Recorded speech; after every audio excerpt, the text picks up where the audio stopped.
Let's go Mets. Let's go Mets. Let's go Mets.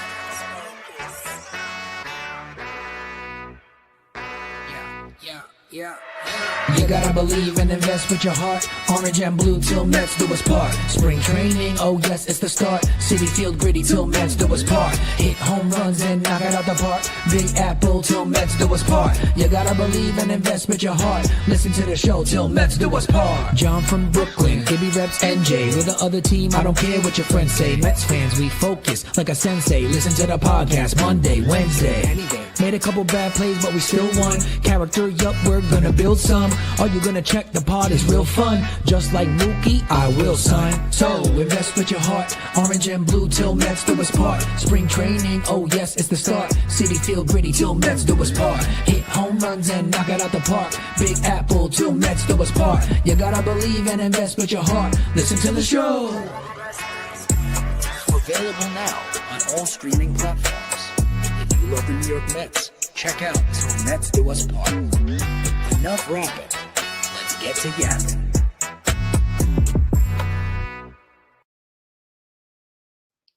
Yo, what's going on, everybody? Welcome into another episode of Til Mets Do Us Part. We are live on YouTube. We are live on Twitter like we are each and every single week, but do not adjust your settings on your computer. I don't know what the opposite of day late and a dollar short is, but that's what we are doing here this week. We are coming to you guys a day early. And like I tweeted earlier, it's to accommodate some scheduling between myself and Ibby, making sure we can get in a full version of our show. And this week, also to accommodate the start of the Mets Padres series, which will be kicking off an all-important series coming up in about an hour and 10 minutes or so. Anyway, John Saponaro out here in North Hollywood, California, and that means my co-host, the aforementioned Matt Ibanez, holding things down back in New Jersey. Ibby, a lot to talk about. We're going to preview the series in a way, one of the final few series of the Mets regular season. We don't have a ton of time to do it. We're going to get into all of it. It's a day early. I'm ready to rock. You're ready to rock. But before we do that,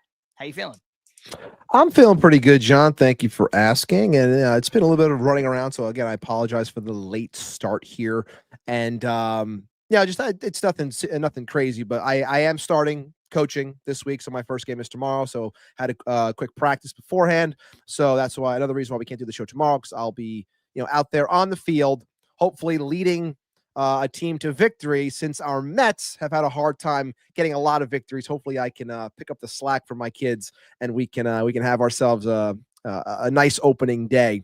But all things considered, it's Wednesday. The red light's on. We're going to do our best to have some fun, because 12 games left, a lot on the line. Magic number, I believe, is 11.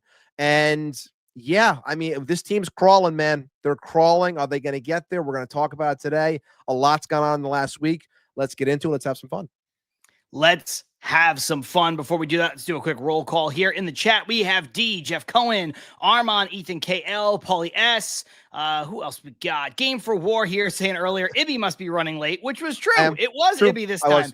Usually it's me. I think Game for War was messing around trying to dunk on me, but this time it really was Ibby. It was me. Odd Villain in the house saying, God help us all. I don't know what that's in reference to. The Mets. Lots of different things. With Odd, it could be a lot of different things, and I'm right there with you, brother. Speaking of, we got Brother Darkness, my weekly. Let's go. Brad is here. Who else? Truman Quinn is here. Chrissy here saying, hey guys, what up, Chrissy? L is in the house. We have Mike Laverty. Yeah, John, what happened to your face? I shaved my beard. A little different. I wasn't going to say anything. Yeah. No, I normally don't do. I do it like once a year just to like exfoliate my face and let the bottom part of my face get some sun. And, I have all kinds of good product. Shout out Manscaped for my beard and everything. But, there's no substitute for just kind of shave. I never like it when I do it. So it won't be lasting long. Don't worry. He'll post the picture tomorrow. It'll be back. Like, it's going to be back tomorrow. It grows quick. The last time he's done this is like, he did a TikTok the next day. I was like, your beard's already back. So don't worry about it. It'll be back. It'll be back soon. All right. It will be back soon. My buddy, Dennis Holden, D-Hap, a lot of folks, he used to have a great podcast called Dennis Has a Podcast, and he's a big time Mets fan. Really, really great dude. And he once said that my facial hair regenerates like Wolverine. And I do agree with him there. Cindy is in the house. We have Gabrielle saying, "Hey sluts, sorry I'm late. It's all good." Ibby, this is tricky. Well, first of all, you look like bootleg Neil Walker. I kind of do. That's a good one. I didn't realize it. You said it. I looked down. I saw it. I see what's happening. And you know what? That's not bad. That's not bad. But you know what? This is a good one too. John lost his beard and he shaved too. That's funny. But here's the tricky part. Okay.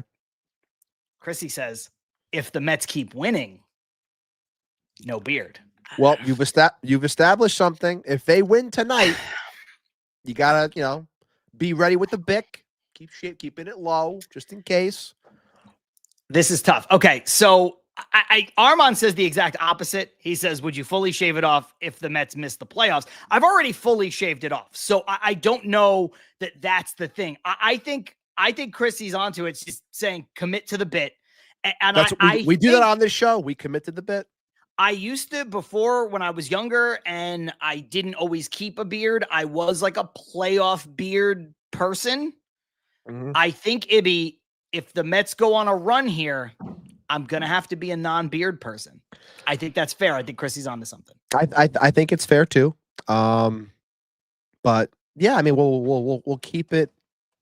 I hope we can do it because it means that the Mets are doing well. So I want it to happen. And let's be honest here. It kind of has to happen. If this team wants to get in, it has to happen. So right now, John's going to go beardless. And if he's not, that means that our Mets are just, it's not it, guys. And we're looking at something that we're going to look back on years to come as a giant disappointment.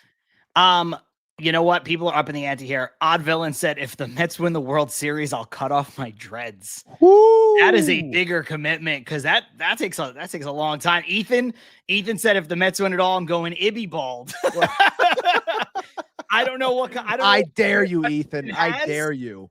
But yeah, I mean, look, this a lot of people. I just shaved it, so it's skinned right now. So it's low. So I appreciate man. Letting me know that I'm still a garbage person no matter what I do. Thanks for that. Jesus Christ. Whatever. Look, there's a lot of places we can go right now. The Mets are fighting for their playoff lives. They are on the precipice, or at least they were. They win that game in dramatic fashion on Sunday. They get an off day to soak it all in. They get a couple things to go their way in terms of other teams losing, right? So they are looking right down the edge of being out of a playoff spot. They get a big time win. They get a couple losses. And all of a sudden, I wouldn't say it's comfortable, but they do have some breathing room back. There is a clear path to the playoffs for the Mets. They still control their own destiny. But I don't know about you, man. As good as a feel good of a win as Sunday was and should have been, the Mets have been playing so poorly that I don't know, man. I was just like, I just kind of exhaled that they won. Like I wasn't pumped up. I was happy for Pete. I was happy for the team. Like you could tell that they're going to try to rally around it. But I think as a fan, I was so just like beleaguered and exhausted and just stuck in the losing that it's like, yeah, it was exciting, but they needed to win. They just needed to. And it was another game where they could have won it 2 innings earlier, but didn't. So, I don't know how you felt about it. I don't want to go as far to say that I was numb because a win is a win and all the wins matter right now. But I was close to being numb for a game that you should be jumping off your couch or jumping out of your seat about.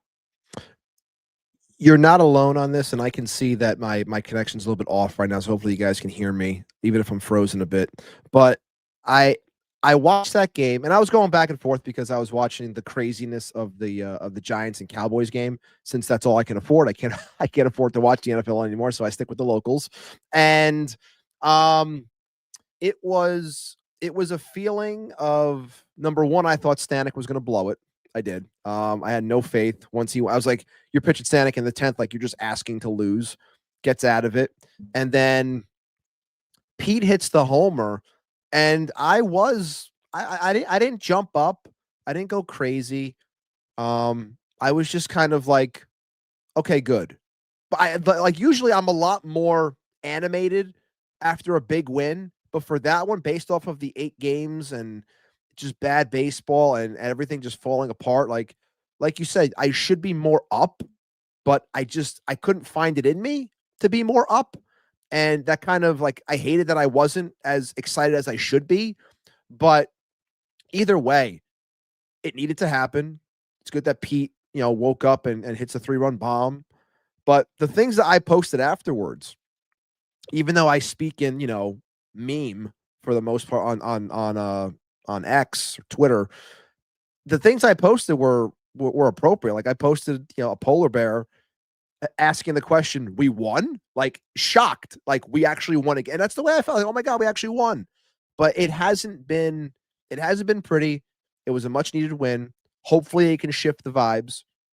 You love hearing Pete after a win like that, but all in all, you need more of that. And when you start stacking wins, I think the feeling can return for a lot of people. We as Mets fans were happy that they won a game, of course, but to get the feeling back, the true feeling that we all want, especially this time of year, you have to do more. Yeah, I think that's a perfect way to put it. And a lot of great comments coming in. We'll get to them in a second. I don't for 1 second want to make it sound like I am or Ibby is minimizing what the win meant. Again, there are now, 12 games left? Every win is important. Every win is critical. The more wins the Mets can get, and in more convincing fashion, the better we're all going to feel. And also, again, I'm not taking anything away from what that could mean to the guys in the clubhouse. Pete was obviously fired up. The team seemed like they could exhale. They had been battling so much adversity in terms of nothing being able to go right. And now they get this win. And can it be galvanizing? Sure. Is it going to be? I have no idea. I'm not in that clubhouse. And also, it's been such a weird season for them of boom and bust and feast and famine. I don't know. I don't want to take anything away from what it means to the record and potentially getting to the playoffs. It's huge. But I think it was just kind of for fans who have been beaten over the last 2 weeks. It's just been like, and odd saying it, as a fan, I was fucking over it. And then you have Cindy who says, John, that's exactly how I felt. The bad baseball they've played for the last 3-4 months just has me numb. And Carson shut out Mets Weekly saying I had no reaction because they just ruin every spark of joy. Sorry. And that's Carson being Carson. That's how Carson, communicates it in the written form but he's right though. This team this year, like Carson is great at sarcasm and hyperbole. And a lot of people on Twitter don't get it because it's hard to get sarcasm and hyperbole on Twitter, whatever. Mm-hmm. But Ibby, that is Carson speaking how Carson speaks by saying they ruin every spark of joy. But the 2025 Mets, like that's not hyperbolic. Every good feeling that they have given has been washed away. They go 1 step forward, 10 steps back. So I think all of these are great points, but I think Carson really nailed it with this last one. I agree wholeheartedly. And it's tough because, I was thinking about this before. Like everything that's going on with this team and the ones that we should be angry at. And I highlighted Gab's comment because it makes all the sense in the world, saying how it feels like they're not playing cohesively. And it's felt like that for a while. So when you're watching something that just feels disjointed as you're watching it, it's kind of hard to get up because you're like, all right, great. Like, awesome.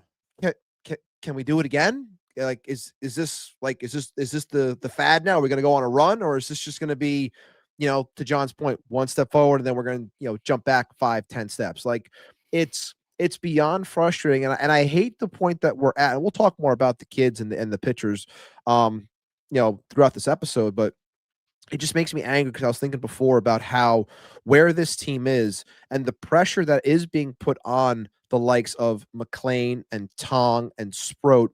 And we'll talk about Tong shortly. Everything McLean's been doing is fantastic. But at the same time, we always say on this show that when kids like this come up, they should never be viewed as saviors. But the problem is where this team is, they have to act like these saviors. And if they don't, They press, and I think we saw a lot of that with that outing from Tong. For as limited as it was, you're watching a kid go out there thinking, I have to be perfect. And if I'm not perfect, I'm going to lose, because he knew going into it that the offense at that point was non-existent. So you got to go up there and put up zeros. And sometimes when you put that much pressure on yourself as a young kid, you're not going to do well. And that's the upsetting thing. And I hated the fact that people were trying to bury him in that game as if it was his fault. It's like, look, bad outings are going to happen. I've said on this show multiple times, this team is going to go as far as these kids go, but you also have to understand that there are going to be ups and downs with young pitching. There always is, especially when you're talking about three pitchers. I don't care how great McLean has been, three pitchers that have struggled a bit when it comes to the walk as well. So these things are going to happen. The sad part is they have to wear it, because unfortunately the veterans on this team are not helping, in the sense where more pressure is being put on the kid to, shine and be said savior. Shout out Tony Metro joining us on Twitter. It said, I had no reaction because Anthony DiComo tweeted the final 20 seconds before it aired on TV. Right. Thanks, Anthony. That's another way to have no reaction, is if you're, you're just seeing the tweet and you're like, oh, okay. Well, I guess I know what's going to happen now. Ho hum. There are two great comments here that I think encapsulate what we're talking about here as far as what's next. D said this earlier, saying Mets better come out super aggressive tonight at the plate on fastballs and on the base paths. And then you have Ethan KL, who says, I can't be happy because they have to build off of this. For all I know, they could just come out and do the same thing tonight. Bad pitching, bad offense. And Ibby, it's funny because look, sports are very much what have you done for me lately? Always.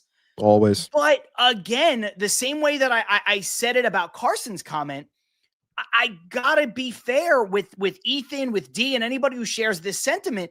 It's not an exaggeration. It's not hyperbolic. Right. There are 12 games left, and the Mets cannot afford to come out flat against a good team, against the team that the Mets have been going to war with for the last 3 seasons or whatever. A team that beats the Mets more often than not, right? I've taken the 5-hour in traffic trip down to San Diego to watch them lose. So this is a really big game and a big series, not to mention that the Mets are chasing the Padres, however far-fetched, for the second wild card spot.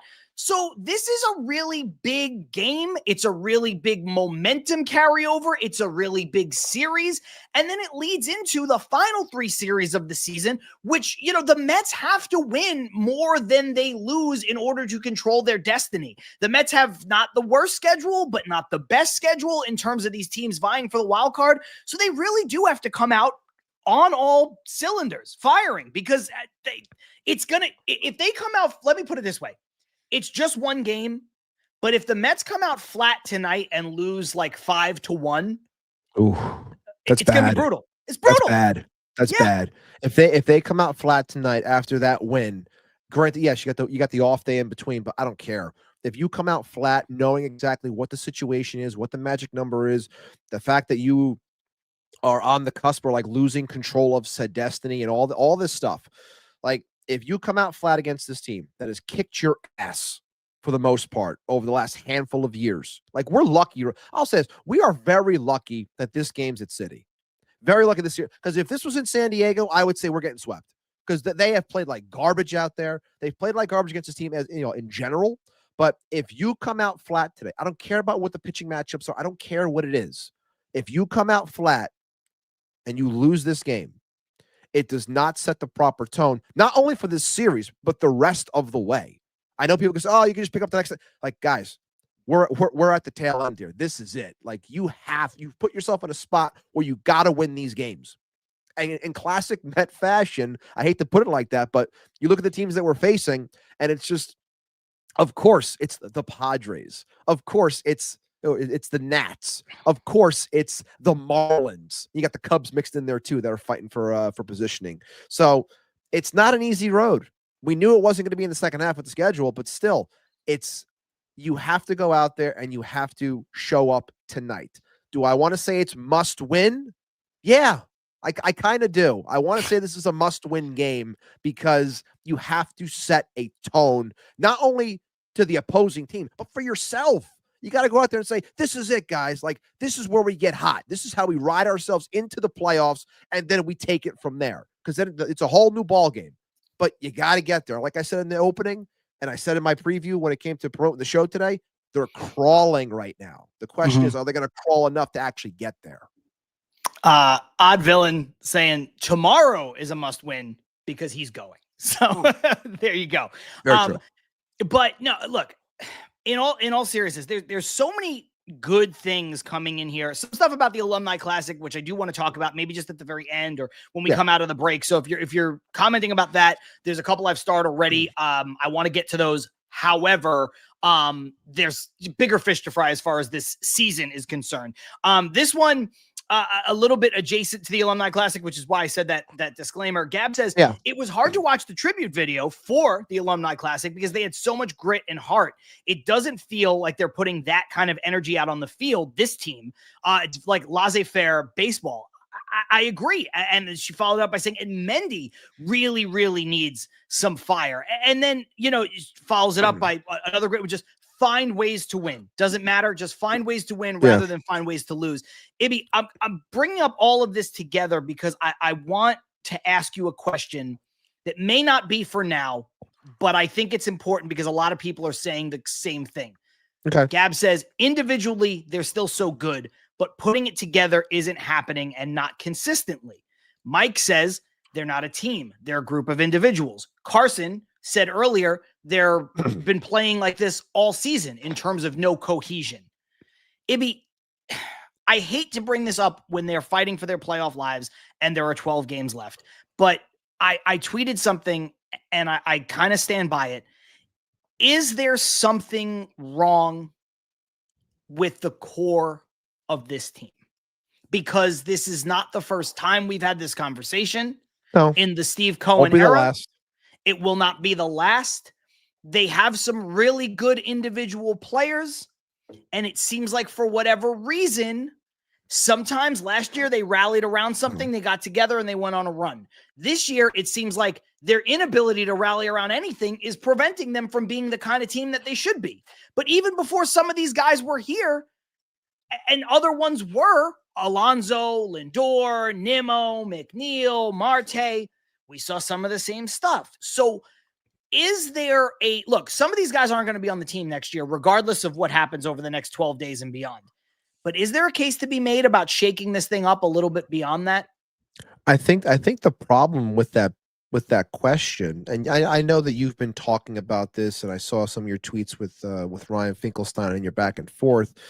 So I'll try not to steal too much of your thunder, but I think that this team's in a tough spot to really change anything. And to what you said on Twitter, Pete is the one that is the easiest because of the contract. But is that the right thing to do? Right. When it seems like Pete is the one that no matter what anyone wants to say, and hiring Scott Boras and the entire process and everything, it's his right. But does removing a player who bleeds orange and blue like he does, is that the right call? Is that the right thing to remove? But then you say, well, I can't remove Lindor. I can't remove Nimmo. I never considered Jeff McNeil part of said core. But again, you can move pieces. And I've said before, it's okay to aspire for more. And I was saying that when they were doing well. And I was talking about the likes of Starling Marte and Jeff McNeil and things like that. But I don't know how you truly shake it. I really think that this comes down to a couple of things. I think it's more along the lines of the individuality that people are mentioning is proper. It does feel that way. I don't want to sit here and say it's a split locker room. I don't like, putting something out there that's not true. And I'm just basing this off of I don't want to speak out of turn, but it just feels like the idea of team is not there. It does feel like it's more back of the jersey as opposed to front of the jersey. Whereas last year it was different, like you just said. But I don't know exactly how you, unless it's the only way you can fix something like that is two things. It's one, it's time, which nobody wants, because when you sign certain players like Juan Soto, you say it's go time, not more time to wait. Or do you want to attack the manager? Can the manager not keep a clubhouse together? Is a manager, playing favorites or not doing things? Like, again, I think it's more managing, personalities as opposed to the on-field that everyone screams about, even though Mendy has had a tough year with the on-field. That's, not sugarcoating that he's had a rough year, but maybe he's not managing the personalities properly. Maybe things are going on within said locker room that are creating that disjointed feeling, and people are more so about themselves as opposed to winning for the person next to them. But again, we had this conversation countless times about any team. Yeah. It's grown men making millions of dollars. How do you motivate said people? What are said motivations for those players when you make that much money? I'm not that guy. I don't know. Like I coach kids. It's easier for me to say, play for the person next to you as opposed to, a team in the major leagues. But no matter what, I've said hundreds of times, and I'll end it with this. I don't have the answer because I still don't know what the problem is. I don't know what goes on behind those closed doors. I don't know. But I will say this. Something is going on, because you cannot have this group of talent and not figure it out. It just seems as though that there is something that is taking away somewhere that is causing said friction, that is causing said problem, where it's just like, okay, you do great today, you do great for, 6 out of 10 games, but then we're going to go into the tank for 4 months. What the hell happened? I don't know. I don't know. Yeah, and that's why you have to start to explore all of it. Because look, I've said before, I don't think this team in 2025 was as talented as they thought, like as the Mets internally thought. I think there was a lot of question marks. I don't think that this team was ever truly as talented as we were all made to believe as Mets fans. Now, obviously, when you look back at almost 162 games, it's easy to say that than it was, in March. I understand that. But I think a lot of things needed to go right for this team to achieve the heights that they kind of wanted to. And almost all of those things have gone wrong, right? The pitching has gotten hurt or regressed. Every move they made at the deadline didn't work. Everything that they did outside of signing Juan Soto and signing Pete Alonso has not been good for one reason or another. AJ Minter looked great, got hurt. Griffin Canning looked like the bargain of a century, got hurt. Clay Holmes, really good, but running out of gas. Sean Manaea, people wanted him back. They knew there was concern, and the concerns reared their head. Frankie Montas had a great second half, and people were like, oh, yeah, well, maybe get him in the pitching lab. It blew up in their face. Kodai Senga, it all just fell apart. So it's easy to say it now. It's easy to say it now and look and say what Chrissy is saying, where, hey, there's a lack of leadership. Look, I think there are leaders on this team, but there's definitely a lack of a certain type of leadership. I think that's fair to explore. Even when Game for War is saying, look, it's not the core. Don't be a Licata. It's the manager and bad coaches. They can't motivate anyone. JD Martinez and OMG had to do it last year. And look, I'm not trying to be a Licata.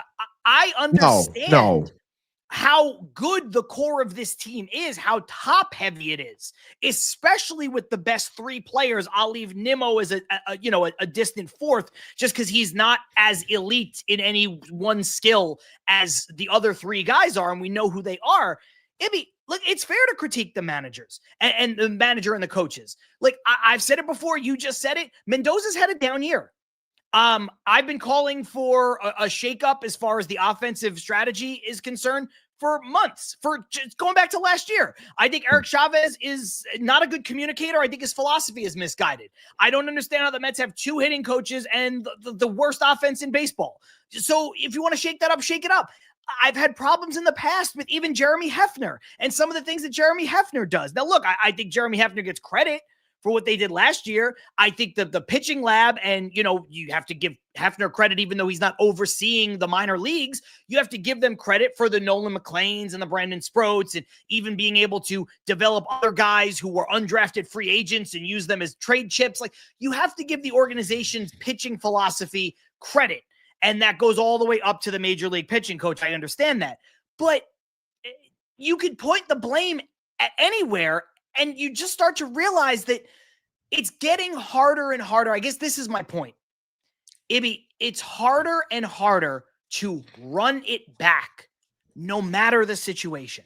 Because Yes. especially if they miss the playoffs, which I don't think they will, but if they do, you cannot just bring back Mendoza, bring back Chavez, bring back Barnes, bring back Hefner, bring back Alonso, bring back McNeil, you can't do it. You cannot. I think that you saying that just kind of sparked me a little bit in terms of what I was trying to get across last week, where I felt like there was this in between, because last year was, probably took Stearns and the front office by surprise.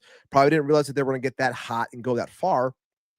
So you add some things to the same group that you have to run it back while adding Juan Soto to it, and you think it's just all going to work. But when you try to run things back, you're banking on that 90th percentile of everyone to return, and that wasn't the case. And the big one is obviously Sean Manaea. That didn't happen. And like we said before, everything that he touched, that being Stearns, in terms of bringing in outside of Alonso and outside of Soto, it hasn't worked. Clay Holmes is fine. Like, I'm not trying to put him down. I like everything that he's done to this point. I understand he's frustrating for some, but still, he's had a solid year. Griffin Canning, before his leg explodes, was doing fantastic. Granted, he was tailing off, but still gave you your money's worth. That's for sure. But all in all, I think that they tried to run it back because they felt obligated to run it back. If things go south and this team does not make the playoffs in, whatever, 2 weeks time, what have you, there's no shot that you are, quote unquote, running it back. There'll be changes. I don't know if the word sweeping changes is what I want to say, but there will be changes. And I think that they realize that changes have to be made. Let's jump into the comments. A lot of good stuff coming in. First of all, shout out Graphics Joker Joe saying, I blame people using ChatGPT for art. That's whose fault it is. Gab saying, do something different. Fucking throw Pete in the 7-8 hole and see what happens. LOL. No, look, there is something to be said about just, I say this all the time, maybe sometimes you have to shake the snow globe just for the sake of doing it. You really do. And look, you can't do that in terms of trading players, DFAing guys, sending guys down, because there are macro implications that happen there, where you're like, oh yeah, we DFA'd this guy to send a message, but now like we could have really used that guy, or we scapegoated him and he wasn't the main problem. It was just easier to do that or whatever. But in terms of moving the lineup around, you could do some of that, and I know Gabby's a little tongue in cheek when she says like you bat Pete 7 or 8, but it's true. Like there's been this weird unwillingness. Like the Mets have just used the lineup, for example. The Mets have used different lineups. Like Mendoza barely keeps the same lineup day to day, but then there's a certain unwillingness to do something jarring, right? Like it's just like, no, but these guys have to be in these spots. And I think there's a point here where Nick DeLuca says Mendy can't change his messaging too much or else it comes off as panicking. And I think that that's fair. It's a fair criticism of a guy who has a temperament the way Mendoza does, where it's like, if you're sitting there and you appreciate the even keel, but when everything's going well, even keel's great because you don't get too high, you don't get too low. And it's not about being fiery and yelling asses in the jackpot. And shout out to Terry Collins, who's a really great dude. He's been on the show, but it's not about being fiery necessarily. But if you're so even keel the way Mendoza is, I think Nick's onto something where if you start to change it now in moments of adversity, people are going to read that as panic, whether it's fair or not. So for a lot of people who are saying, oh, he needs to be more fiery, that's, I guess, it'd be nice to see, but I think this is the good counterpoint to it, where Nick's like, yeah, but then it's going to seem like something's wrong, and then people start asking, want to project that. Yes, and then people start asking, where has this been? Like, what took you so long to change course? Like, why didn't you do this sooner? I will say that these last, 8, 10, 15 games, as things just start to spiral more, it was getting to a point where I was feeling, was it 07 when Willie was constantly saying the same thing over and over again, and expecting it to, trying to basically talk his way into believing, like believe what I'm saying, but everyone's just like, hey man, like things are going bad right now. No, it's going to be fine. It's going to do this. him saying the same it's a thing real over. Do as I say, not as I do vibe. Right. Like, right. You know what I mean? It's like, Like, I'm telling you to believe. Do you believe? I'm telling you to believe. Right. and then like he was saying the same thing, and then recently it was just like, we really got to get going. It's like he threw in a really. It's like, no, man, like we've been saying, like this hasn't been good, but you've been keeping it so ho hum. And I don't know if I said this on the show or not, but I might have said it to somebody else, where I was like, it's great to have a manager that is cool, calm, and collected. You want people like that. But here's the issue. Cool, calm, and collected looks fantastic when you are winning ball games. Cool, calm, and collected when you're losing, and when you're having a 3 to 4 month span where you're playing, under 500, basically 400 baseball. Cool, calm, and collected comes across as incompetent. It looks as though you don't know what's going on. It looks as though that you are ho-hum and like, oh well, maybe tomorrow. Huh? Oh well, maybe tomorrow. Like when you're winning, great. Keep it nice and simple, awesome. But when you're losing, it's all bad, man. And like we said, Mendoza to this point, every button he's pushed, not the right button. Every single one, not the right button. Now, I'm not going to sit here and talk about, fire the guy, losing his job. Like, I'm not doing that today. It's the wrong time to do talks like that anyway. But in general, ticker on the bottom, yay or nay. If you're asking me to judge Mendoza on the season, it could be nay because of the calls that he has made. Granted, the players still have to actually do their job and play to the back of their baseball card, which, outside of a couple of people, they didn't really do. It took Vientos, 3/4 of the season to turn it on. Like that hurt this team. But guys got to go out there and play. But the buttons that Mendoza did push, wrong one every time. So it would be a nay for me.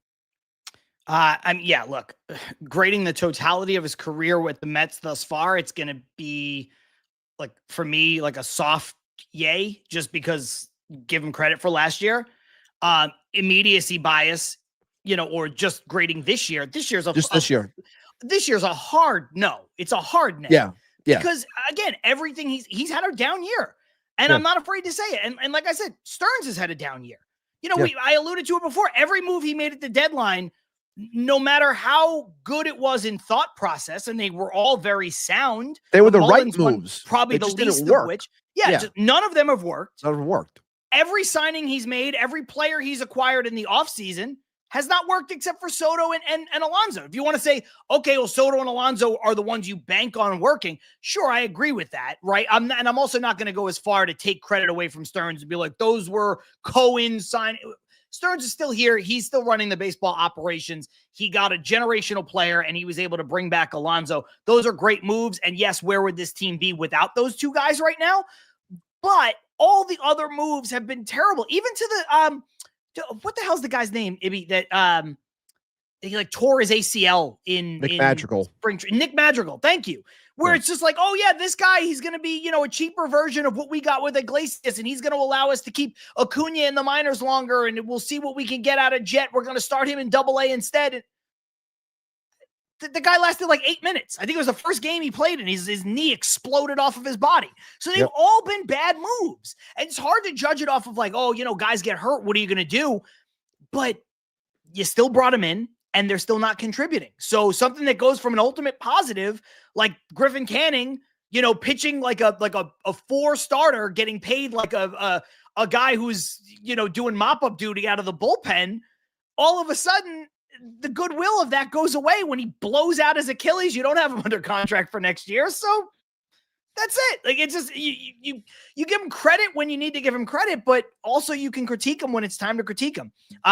Gab says, what's the most frustrating thing is the unprecedented talent and what the outcome has been. Fans are frustrated because we know that even beyond the stats, how insane this team is. Carson, a little bit of a different take, saying this core has collapsed / evaporated late in the season, 2021, 2022, 2023, and possibly 2025. They needed a 36-year-old Latin pop singer to get them over the hump. That's not a good thing. And then says, shows you that their so-called stars making top dollar can't step up. They don't respond well to adversity, and it shows. And then you also have coaches who enable this half-ass effort. I think all of that is fair. Again, I think there's talent on this team. I think this team has, in years past, not lived up to said talent. So, there's so much there that I get on board with, like, where it's just like, again, there are issues. There's just a through line on this team where you're like, talent is there, but maybe not talented enough. Effort is there, but only sometimes. Coaching is good last year, bad this year. Offense is good 1 minute, bad the next minute. Pitching is okay and then horrible. It's boom, boom, boom, boom, boom, boom, boom, boom. And so now you can't help but be like, I don't know. I don't know what to do. And it's also why, to take a more short-ranged approach, it's why nobody has faith in this team going on a run. Forget about next year and the year after. It's why no one believes this team can do it. No. And look, I agree with Carson's point, talking about how this has happened year over year, which is why, that's also been my questioning as to how the likes of the hitting coaches have survived so many regimes, because it's like, if you look at the offense in general over that time, again, players have to go out and do. I'm the one who always says that, and I'm not one that preaches about canning hitting and pitching coaches, because ultimately you have to go out there and do a job. You're in the box, like, you have to hit.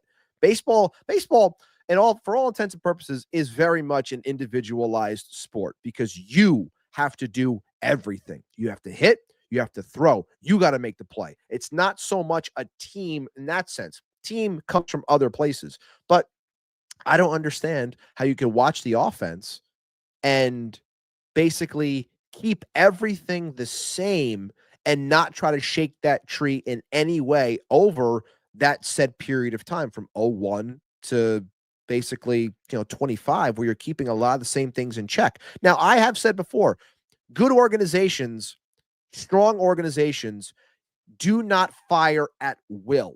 They allow things to play out. You don't want to have it where you're constantly firing, you're bringing in new people and new regimes and new thought process, and all this is going on. It's just creating more and more chaos. The Mets have had enough chaos, especially when it comes to the front office. So my problem there, though, is when you see something over a 2-year, 3-year span from the hitting side, why wouldn't you get rid of something? You did it with Chili Davis. Like, you got rid of him there. Granted, it's a little bit different now with, ownership and stuff like that, but front office. But still, I don't understand why we've been so accepting of mediocrity, because that's what it's been. Like, I don't understand why we don't want more in that sense, or why we're so scared to pull the trigger now in terms of, getting rid of something, because there's enough to see that it's time to shake said tree. And I think regardless of what happens here, I think that there would be change outside of a World Series win. Like, I think there's going to be change, and there should be, because I think it's all right in front of you. You have to do something. Before we head into the break, a couple things. Gab says, Madrigal was a shoulder injury, I think. You're right. I was wrong. I don't know why I had knee in my brain, but yes, you're right on that. And then Nick DeLuca says the Cubs bag was too heavy, which is really funny. That's a really funny callback.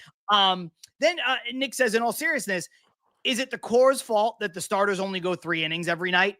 That's what sunk this team. And then followed it up by saying, can we stop with next year? LOL. We're in the middle of a playoff chase. Look, I do appreciate everything he said there, to be honest with you.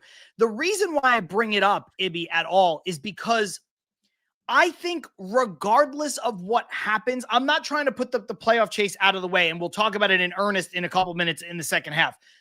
I just think that regardless of what happens in the next 12 games, and if the Mets make the playoffs, what happens in the playoffs, Ibby, you just said barring a World Series win, even if they won the World Series, you're going to be looking at some different things. And I just want to prepare Mets fans for it. And you kind of touched on it. And this is the last thing I'll say about it before we head into the break and change the discussion.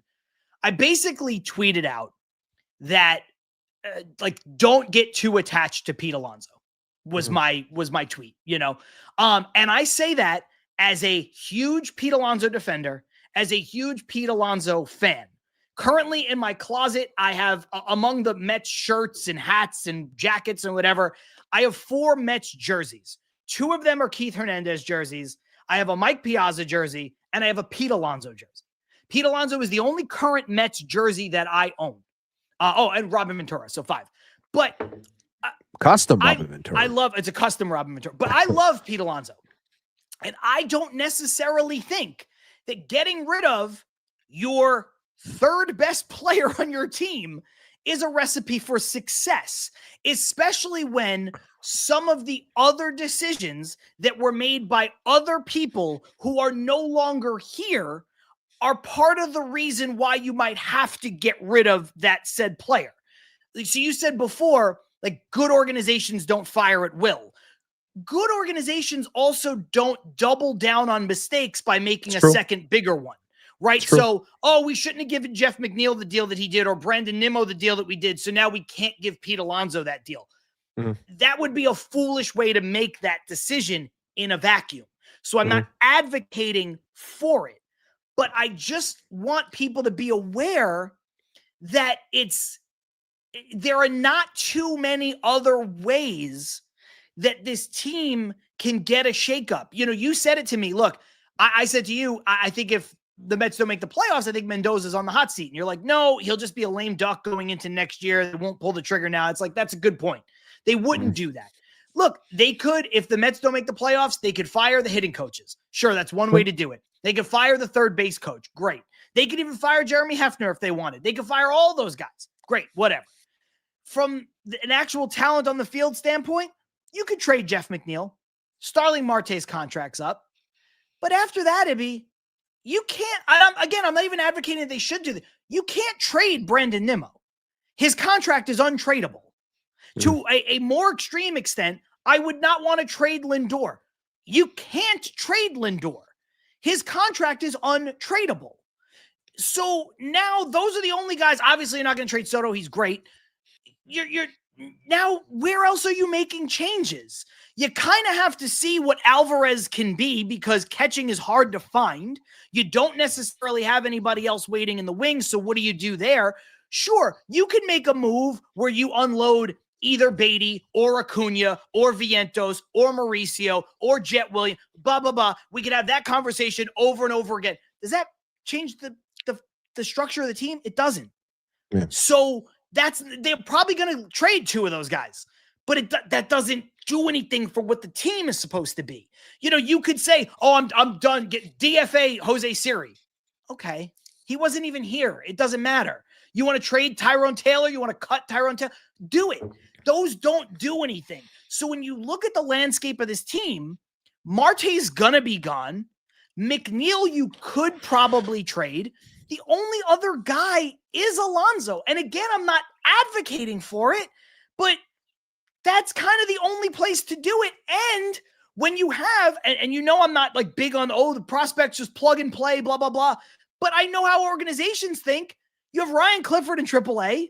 You have Mark Vientos with this resurgence in the last few weeks. Yeah. I'm not advocating for it. I'm just saying it's possible. That's all I'm going to say. I don't know if you have any dispute to that or whatever, but no, I got nothing to really put onto it because again, it's something that can go in a multitude of ways, and I think we should utilize our time. I think what you said is fine, but that's something we can pocket for a later date, I should say, and get it back on track in terms of what can happen over these next 12 games.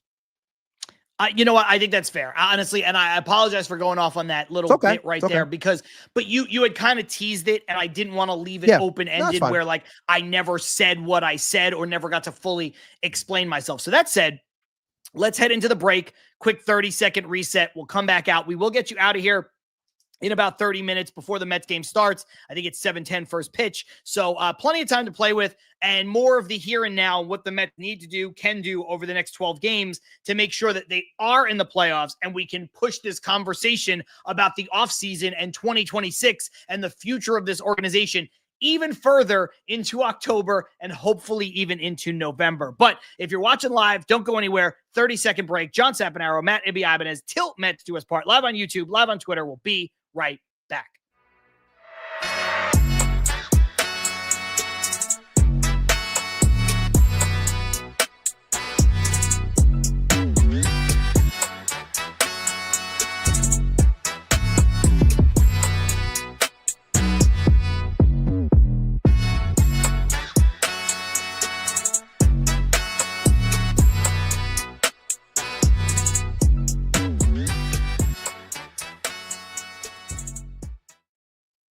Yo, what's going on, everybody? Just like that, we are back with Til Mets Do Us Part, live on YouTube, live on Twitter, like we are each and every single week, usually Wednesdays at 5:30 p.m. Eastern Time. This week, Tuesday, because we had to accommodate some schedule things, but it's still a full-fledged show. Me and Ibby are here with you, and I believe, Ibby, we're going live on Tuesday next week as well to accommodate your baseball schedule. Correct me if I'm wrong.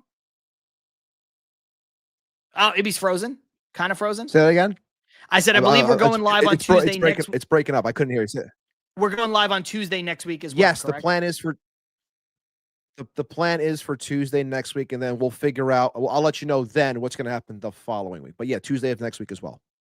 Perfect. So just a little bit of heads up. We forgot to get it out there sooner, but still had a lot of eyes on the live show. I'm sure we'll get, the typical listenership that we do on the audio side. Speaking of which, if you missed any of the show, you can go back and watch the entire thing from start to finish as soon as we're done with the live broadcast, which will happen in about 30 minutes or so. If you want to interact with Til Mets Do Us Part even more, if you search Til Mets Do Us Part, you will find us on Twitter, on TikTok, on Instagram, on Blue Sky, on Substack, and subscribe on Substack. We're trying to get the chat going over there. It's basically like the live chat here where we can pose questions and then there can just be constant responses. And you guys, we're going to set it up where you can also pose your own questions. So if you jump in the Substack, we're going to be doing a lot of fun stuff. Some of the other things we're doing, probably going to wait till maybe the start of next season or at least in the off season on Substack, but there's going to be a lot of stuff over there. And if you can't do any of that, listen to the show wherever it is you get your podcast, whether that's Spotify, Apple, or Amazon Music, whatever it is, you can find us about an hour or so after the live show is done here. Ibby, before we get back into the conversation, quick word from our friends over at Independent Safes. Absolutely, John. IndependentSafes.com. Independent Safes are protecting homes and businesses with secure residential and commercial safes, fireproof peace of mind in every corner. Visit IndependentSafes.com today for security that stands strong. And look, I'm not sure who I should put into this next segment, who should go into the safe. Do I want to throw the key away on someone in particular? You know what?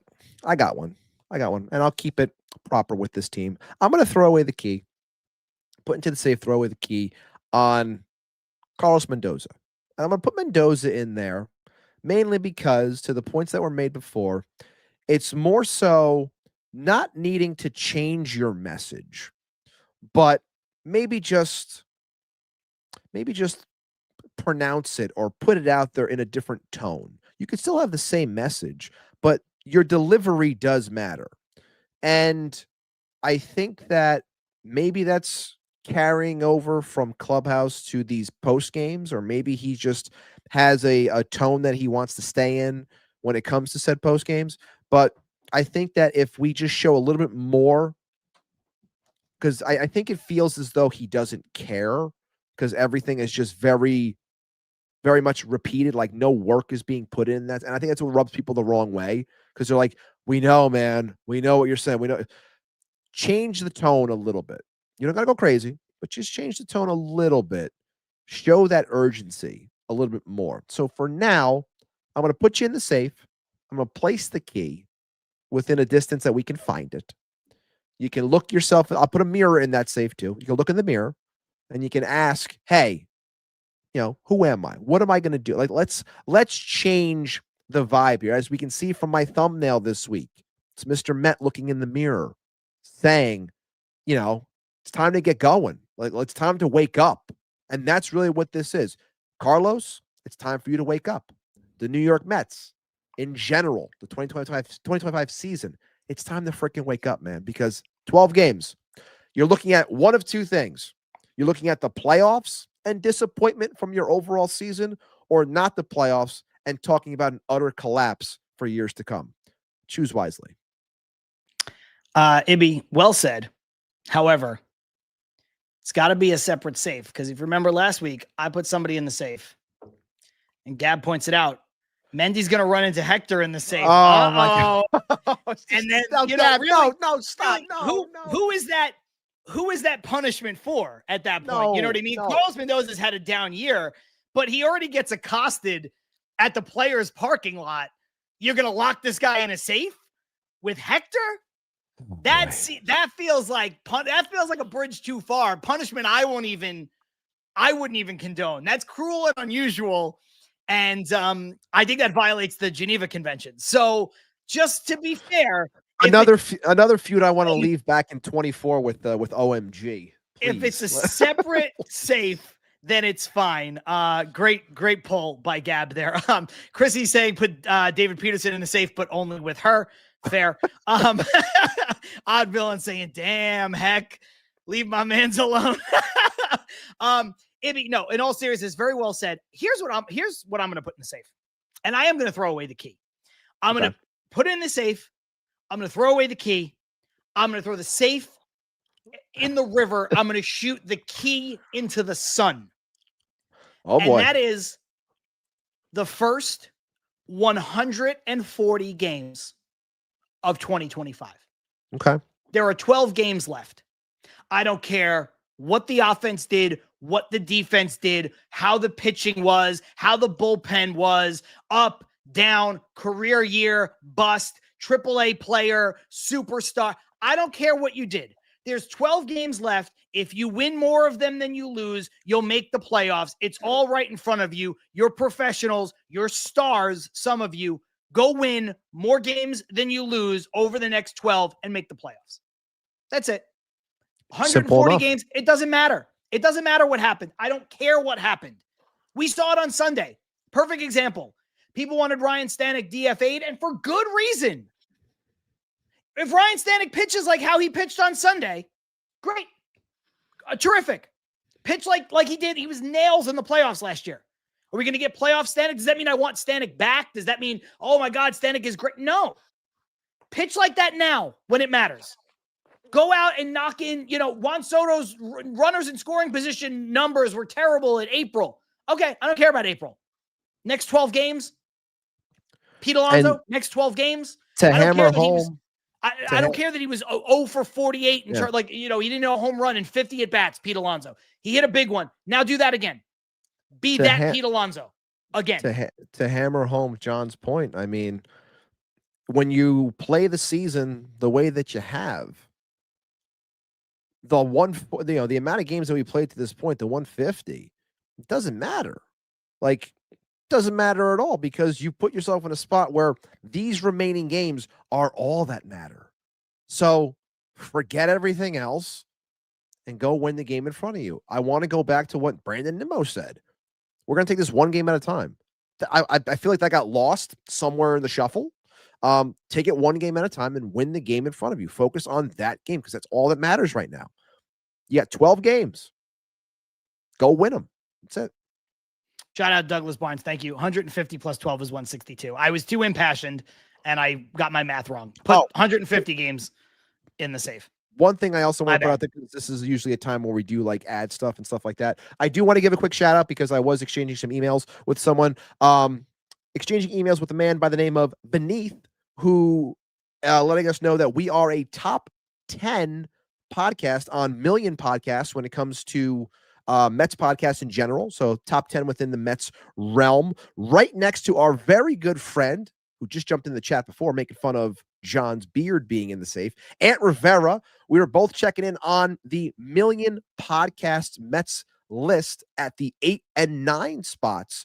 overall, so shout out to Vineet for letting us know that information. Appreciate it. He did give me a badge that I can add somewhere on here, and I'll figure something out where it looks nice, so we can give them a little bit of a shout out as well. But shout out to Vineet and Million Podcasts for the recognition.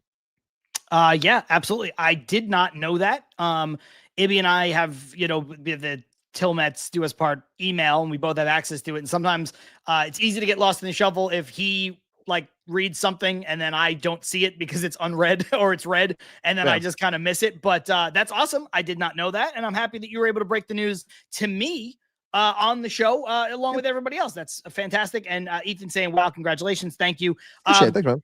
Gab saying, also, all Met fans need to watch the Rumble Ponies hype video. Yes, for sure should watch it. I got to watch it. I didn't see it. I got to watch it. D saying, shout out Ant and Subway to Shay. Of course. Love you, Ant. Shout out to Ant and Subway to Shay.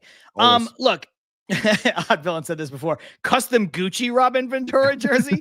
No, just the Robin Ventura jersey. I'm not, this is a reference only for some of you. I'm not in Dipset, so I don't have a custom Gucci Robin Ventura jersey. Although now that every time I say it, I want one a little bit more. So I don't think I could pull it off, but part of me is maybe. So I don't know, but I don't have custom Gucci anything money. So I guess that's not going to happen. GSD over on Twitter saying, I want Vientos and Beatty in the lineup every day the rest of the way. I'm being selfish and probably ignorant. This team looks old for some reason. Ibby, I don't think the team necessarily looks old, but anytime somebody looks like a team looks sluggish, you could equate that to saying they look old or uninterested or whatever. Beatty and Vientos need to be in the lineup every day. And I like Vientos. You know how I feel about Beatty, whatever. They both need to be in the lineup every day. You have 12 games left. You're fighting for your playoff lives. Your best players need to play every day. Of course, aside from the fact that Francisco Alvarez can't play every day because he's a catcher, everybody else needs to be out there most of the time. And I don't really care in what way, shape, or form, but you don't really need to be giving at bats to Jose Siri right now. If you want to get, I don't even think you need to give at bats to Cedric Mullins, but I understand that you don't want to keep putting McNeil in center field and whatever. You could do some machinations though, where McNeil plays second, Beatty plays third, Vientos DHs, and that's Mullins plays center field. Or you can put McNeil in center field some of the time, play Beatty at second, play Vientos at third. If you want to get Starling Marte some at bats, fine, whatever. But Beatty and Vientos need to play every day. They've both been enough of a contributor for enough of the season where now I'm not force feeding Jose Siri into the lineup. No, it's ridiculous. And I'm not even, listen, I know he's had some good moments, Ibby. I'm not bending over backwards to put in Starling Marte to hit into another double play or look at another called third strike fastball right down the middle. So I don't think GSD's far off with this. No, and I'll be upfront and saying I want Beatty at third, I want McNeil at second, and I want Vientos DHing. That's what I want. I want the best opportunity in terms of defense, because this team, again, I said this when I was joking about it, when I made my Always Sunny reference, when it came to Jeff McNeil in center, I made fun of myself for it, saying it would never happen, and then he did it. But whatever game it was, a handful of games ago, where that ball, he just misplays it, goes over his head. Now, look, do you kill a guy over one play when he's been fine out there? I don't want to kill him, but at the same time, I said plays like that matter, especially when it's crunch time. And when you make errors like that, it can't happen. I don't need to see him in center field. Put him at second base. I love what Beatty has done. Everyone knows my feelings on Brett Beatty too. But I want him at third base. He's much better at third baseman. You're leaving too much margin for error when you put Vientos out there. You are. You lack of range, what have you. I know he's got a strong arm, but still, not the third baseman that Beatty is to this point. So put Beatty at third, put McNeil at second, put Vientos at DH. Figure out what you want to do in center. Like you said, I'm not bending over backwards for, the likes of Jose Siri or what's his name? Cedric Mullins. Starling Marte too. For the DH standpoint, I was talking about. But yeah. Like I don't need it. The bottom line is this. Mullins gets a pass the same way that Tyrone Taylor would get a pass if he was here right now and not injured. Because they're both true center fielders.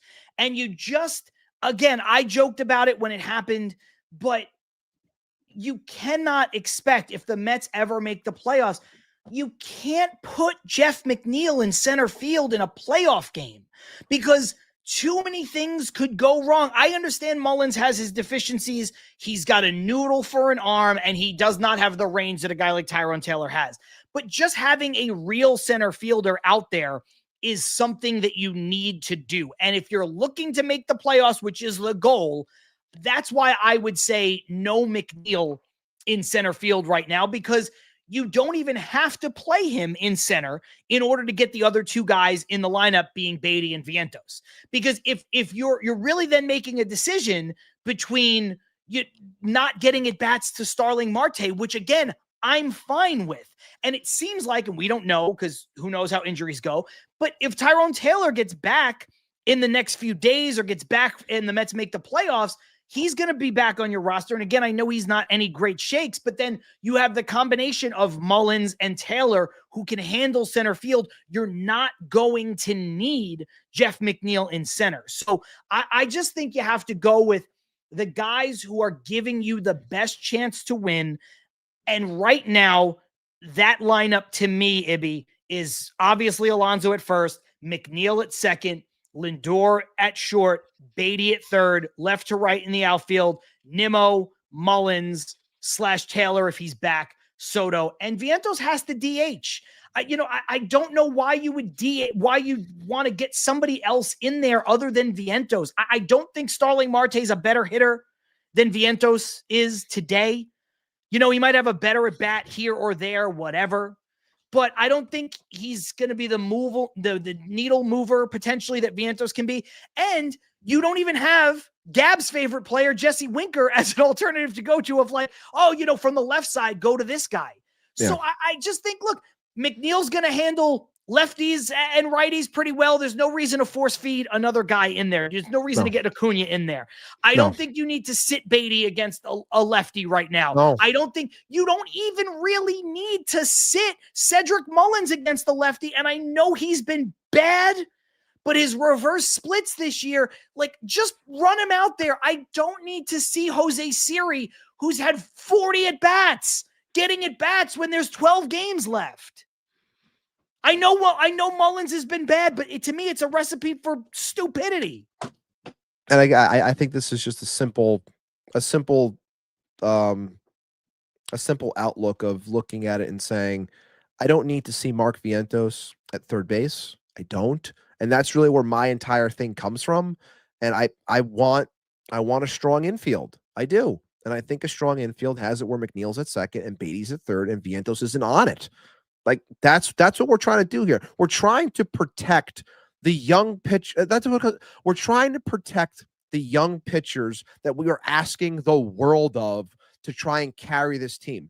Give them every opportunity to succeed by putting out the best possible fielders in positions that they belong in. That's where my entire thing comes from. Yeah. Look, I don't know what you would do as far as the lineup.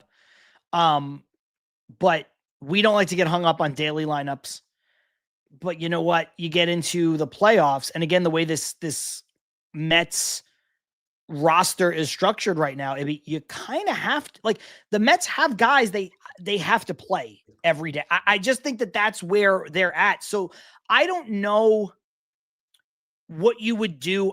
I like Vientos maybe just cleaning up. Or if you wanted to put Nimmo back in the 1 or the 2 and move people down. So you go Soto 3 and Alonso in the 4. But I think Vientos has done enough where you can put him, either at 4 or 5, and then you follow him with Beatty. I think that's where you need to go with this lineup. So I would do something like, if you want to keep everything status quo right now, you go Lindor, Soto, Alonso, Vientos, Then if you haven't used Nimmo, you would use Nimmo there. But then you run into the situation of you have then Nimmo, Beatty, and McNeil are your next best hitters, and they're all left-handed. And I know you don't want to necessarily do that. So I would probably put Nimmo into the 1 or 2 hole and then let everything else function off of that. Because if you go Nimmo, Lindor, Soto, Alonso, you can go Vientos, then you can go Beatty, then you could go Alvarez, then you can go McNeil. You can do a lot of stuff, and that allows you to just put Mullins at the bottom of the lineup. I think, I don't know. I don't know what your thoughts are. I'm just kind of working this out on the fly. But I think the Mets need to come up with a lineup that they think can score the most runs and put it out every day for the next 12 days. Again, understanding that your catcher can't play every day.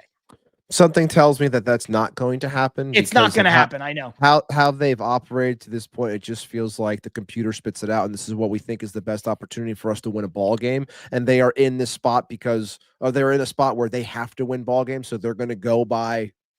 Again, as frustrating as it can be at times with, in the argument between, what I see with my eyes versus analytics, I think we're going to be seeing a continued stance of new lineups every day. Who's pitching? What's the matchup? We're going to do this instead. This guy's going to hit here instead, even though he's been doing well here. I don't care. It's going to be this. So it's hard for me to come up with a lineup. But I think what you were talking through is kind of where I would be as well. Getting Nimmo back into whether it's the 1 or 2 spot, and then following with Lindor, Soto, Alonso, Vientos, and playing the left-right game as you go throughout. Beatty, Alvarez, McNeil.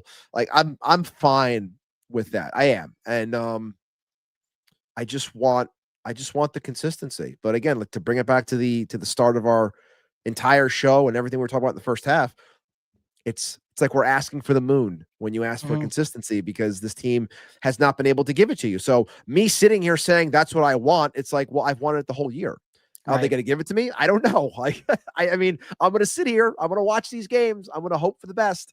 And yes, we know hope is not a strategy, but still, at this point, I'm hoping for the best outcome. But I would do something along the same lines of what you were just talking through. I think in terms of lineup with those names, top heavy with the guys that we know, following it with, the likes of Vientos, Beatty, Alvarez. So that's what I would do. I'm not getting too hung up on it because, like I said, I don't expect the computer to change. Or I should say I expect the computer to change things on the daily as opposed to freezing like I do.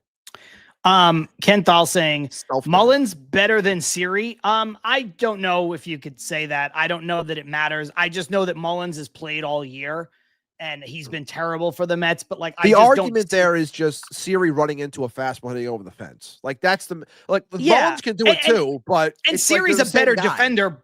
Siri's a better center fielder by a mile. He is. He's better. But he's had like 11 minutes in the big leagues this year because of that injury. And I don't know, just run out the guy who's been playing all year. You know what I mean? Like, I don't know. I just think, I think Mullins should just be in there if you had to pick one. The counter to that would then be Mullins has been terrible here. Siri has had a cup of coffee here, and he's still working through things. But would you rather him work through things and see if he can run into something with the better defense when Mullins has shown that he can't do anything here? Like I guess that's the argument that one could make, and one that I can say I can understand it. I get it. Yeah. But I still think it's going to be who's on the mound that day, which is what's going to decide it anyway. Yeah, I mean, Gab saying it as I said it, I think she means Siri way better defender. I think, I don't mean to infer, but I think that's where she was going with that. Yes. But look, yeah, there are things I like about Siri's game, but like I would want to see it over the course of a year. Like, to me, Siri's game as a Mets fan, I guess you could say this about Mullins too, because he wasn't here. But like, these guys, both of their games are like non-existent, right? Like when the Mets acquired Siri, we talked about like, oh yeah, like he's a guy who can hit 175, but 25 home runs, and he'll steal some bags. He's going to play elite defense. And it's like, great. Like that could be great. But to us, it's concept, right? Like he didn't do it. He got hurt. But I guess you could say the same for Mullins with regards to, everything he did was in a Baltimore Orioles jersey, that was good. So Yeah. Carson putting it very eloquently, Mullins versus Siri is piss versus shit. Waste of an argument. Let me bring up this one from Carson really quick, Ibby, before I bring up our last conversation, and then we'll get out of here, watch the game. Do you think there is something to be said about creatures of habit and consistency with lineup? This is something Carson talks about a lot with the Mets not having a consistent lineup at all, and that leads to no consistency throughout. What is your feeling on consistency of lineup? I think having it makes a lot of sense because you come in every day, you establish what I've talked about before on here about set identities of given players and where a person hits in the lineup, even though the game has changed from, today versus 10 years ago versus 20 years ago versus 30 years ago, where, the guy who leads off is the speed guy and the guy who hits second is the contact guy and the guys who bat 3, 4, 5 are your power guys. And then like the guys at the back end, they're trying to reset the line to get back to the top. Like, it doesn't exist like that anymore because a lot of players all have the same exact profile and they want to have the same exact profile as the guy next to them because those are the guys that get paid. So it's like there's this whole trickle down effect thing of how things work now. But I do think knowing where you're going to be and trying to then establish something of an identity in that sense does matter, because I still like to think at the heart of it, there is still a set heart in baseball and not just the computer. But I do think that there is something to it, but at the same time, these guys just roll up anyway, and they just say, where am I hitting today? Okay, well, let's go. Let me go in there and do my thing and try to do what can help this team win. Do I want consistency? I just got done saying I did. So I would like to see something where I know 1 through 5, 1 through 7, we know what's going on. Back end changes because you have platoons, what have you. It would be great. It's just, I know it's not going to happen, but I do think that there is something to that. Yes. I would like to see a little bit more consistency too. I don't care if you're going by new school metrics or old school metrics to build the lineup, like, to use the Phillies. Like, I don't care if you're like Kyle Schwarber's our leadoff hitter or Kyle Schwarber's batting fourth. I don't care which one you pick. Just pick one. You know what I mean? Like, just pick one and roll with it. And that would make me feel better, especially because it feels like the Mets have the personnel to do just that. Like you said, go through the first 4 to 5 guys in the lineup and lock it in. And then after that, you can tinker around. But it seems like they have the personnel to do it at least 4 through, and they're kind of not doing that. So it seems strange to me. I don't know why Ken said, of course, John hates me. I do not. I don't hate you. I just brought up you probably missed one of his. before. Yeah, you probably missed one of his comments. It's okay. I did not mean to. I can't get to everything. I try to get to as many as I can. I brought up the Mullins versus Siri one. Ibby, look, the Mets' best case scenario of making the playoffs this season is as the final wild card. Barring any kind of major shakeups, it would put them on a collision course with the Dodgers out here in LA, where they have to win 2 out of 3 games. There's a chance, an outside chance, the Mets could catch the Padres, although that would be very difficult for them to do. They would have to finish markedly better than the Padres. I don't want that at all. Well, then they'd have to play the Cubs. No, I'm saying, like, I don't want anything to do with the Padres. Like, I don't. Oh, no. I'm saying there's a chance the Mets could catch the Padres for the second wild card. Oh, okay. In which case, then if everything else stayed the same, the Mets would play in Chicago, which is potentially a better matchup, whatever. I don't know. But right now, it seems they're going like to LA if they make it. They're going to LA. They're going to go to LA because it looks like one of the Phillies or the Brewers is going to have the best record. They're both probably going to get the bye. Looks like Chicago is going to be locked into where they are. I think we're looking at the teams and where they're going to fall. So I think you have to be rooting for the Mets, obviously, to try to gain some ground on the Padres just because of how important these next 3 games are. But, I think as far as some of these other matchups go, Ibby, I don't know, man. Like, I don't care who finishes where behind the Mets because the Mets can do, like, I guess what I'm saying is, like, the Mets have the tiebreaker over the Giants, right? But they don't have the tiebreaker over the Reds. Right. I just want the Mets to make it a moot point because they also can just win more games than those other teams and just make it outright. I don't want to worry about tiebreakers, and I don't even care about catching the Padres, and I don't care about matchups. This is not the time to care about, I'd rather face this team than that team. Some people think like that. Again, there's no moral victories in sports, but I think there is something to be said about the Mets getting in and having some kind of representative, go of it, no matter who they face. So I don't really care what happens over the next 12 days. I just want the Mets to not back in. I would like the Mets to earn their way in to of course. One of these spots, whichever way. Now, I'm not going to throw it back if they back in, but I just think that but if they back in, you already know the results. If they back in, you know the result already. It's it's over. Like if you're backing in and you're praying for pack it in. Like I'm just saying, like if they end up backing in, we know what is on the cusp of happening if they back in. Let me put it this way. I listened to Ryan Finkelstein, Locked on Mets, and he was like, what would it take? The premise of his show, the overarching viewpoint of his show was, what would it take for you as a fan to believe in the 2025 Mets again? And to me, there's not a lot that the Mets can do in this short amount of time. But I'll tell you what, man, if they that's why I washed the first 150 games and threw it in the safe. If the Mets play stellar ball over the next 12 and force their way into a playoff spot, I'll start to think that they're a team that could do something. So I think that's kind of the thought process that I have here, is just like, I don't care what spot they wind up in. Just make yourself, be undeniable that you earned your way in, and then I'll buy back in, and then I'll say, all right, slate's clean, let's go, October baseball, bring on the Dodgers or whomever, and if it's the Dodgers, I'll probably go to a couple of those games. So I think that's what it is. I want to see them earn it. This team is too good and has played too bad and has not earned enough, and yes, they have not built momentum.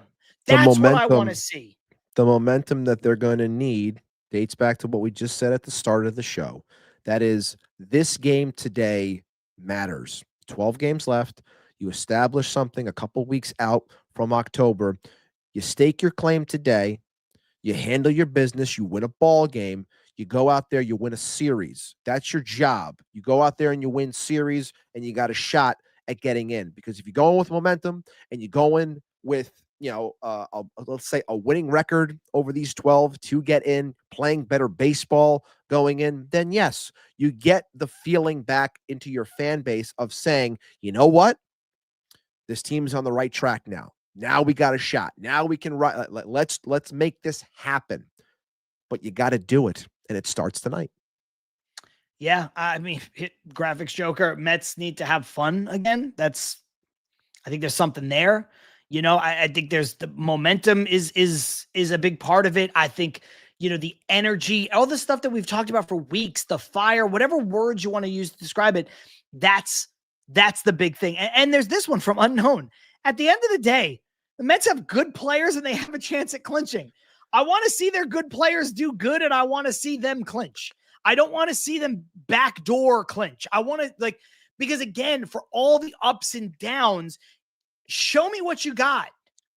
Show me. Shout out to Unknown. Shout out to Unknown, to one of my former students, Omari. Shout out to you, brother. Hopefully you're doing well in school, doing your work, hopefully. But yes, he's a big Yankee fan, but he shows support as well. So appreciate you. Hopefully you're doing well in school. There you go. Ibby, before we get out of here, we got a couple more minutes really quick. Just want to bring up this one from Jeff Cohen from before. Was anyone at the Alumni Classic? It was fun to watch, and Ordonez can still pick it, even though he was at third. Obviously, I wasn't at the Alumni Classic. I did watch it on the clips or whatever. I didn't watch the whole thing. I was just running around.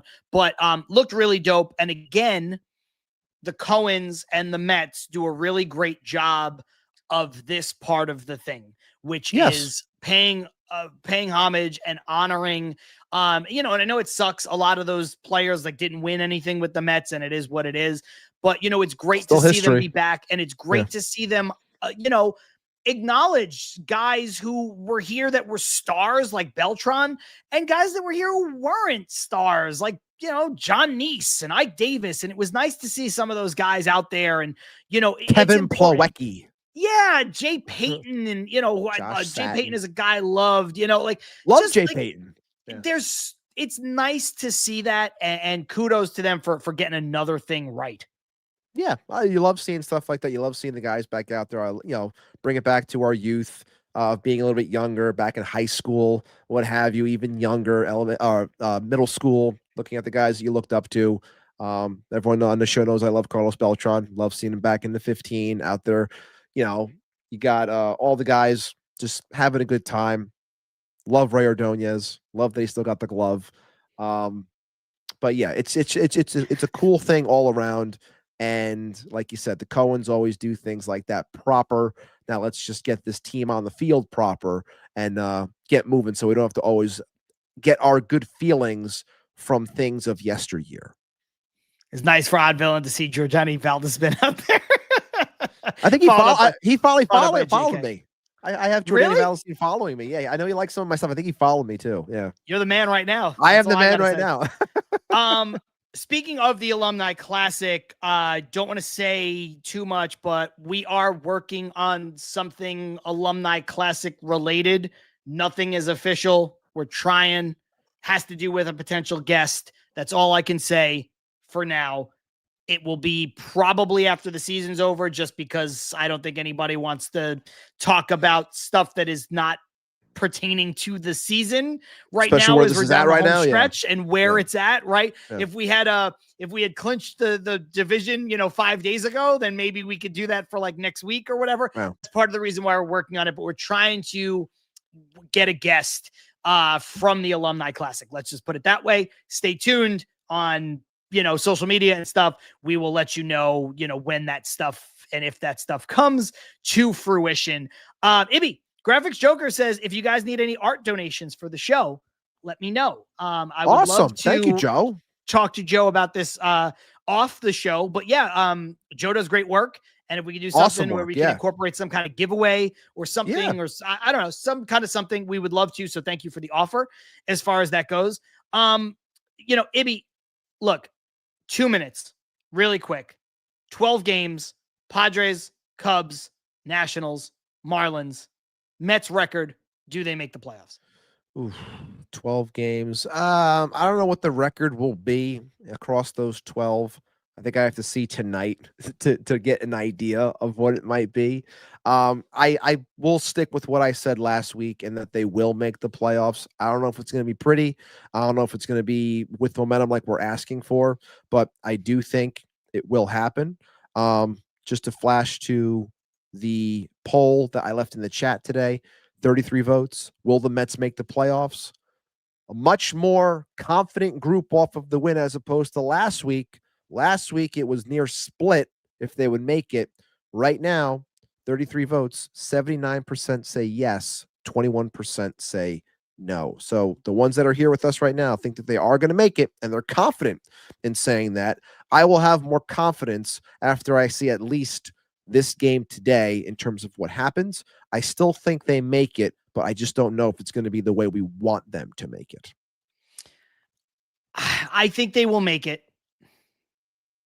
I think that I think 84 wins probably get you in. I just, again, part of this representative play that I'm expecting, or that I want from them, not expecting, that I want from them, is, dude, I don't care about the history. The Nationals are bad. I don't care about the history. The Marlins are bad. Go beat them. Go beat them. You got a hard series right now with the Padres. You got a hard series with the Cubs. Those games are at home, gives you a little bit of an edge, whatever. Those are two playoff teams. Go beat up the Nationals and the Marlins with nothing to play for. Odd Villain thinks this team is going to stumble into the playoffs. I don't know.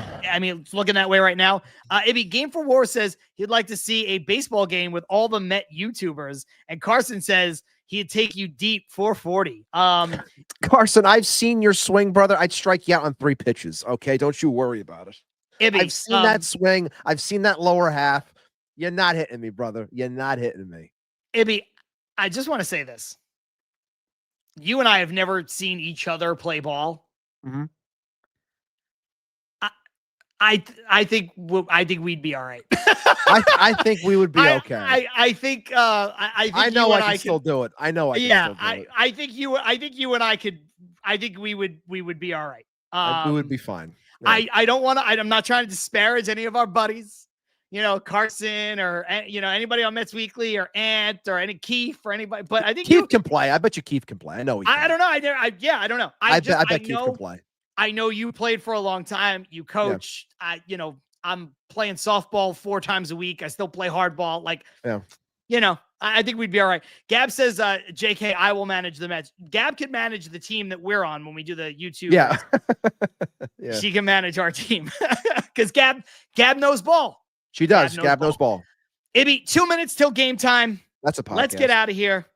Let's get ready to do our show for next week. Remember, we're going to be Tuesday. We're going to be here a day early. We'll be on Tuesday again. Game for War saying, try not to beam Hector, John. I don't pitch. That'll be Ibby. Ibby pitching, I think. Anyway, I'm John. That's Ibby. This has been a lot of fun. Let's go Mets, baby. And until next time, LFGM. Peace.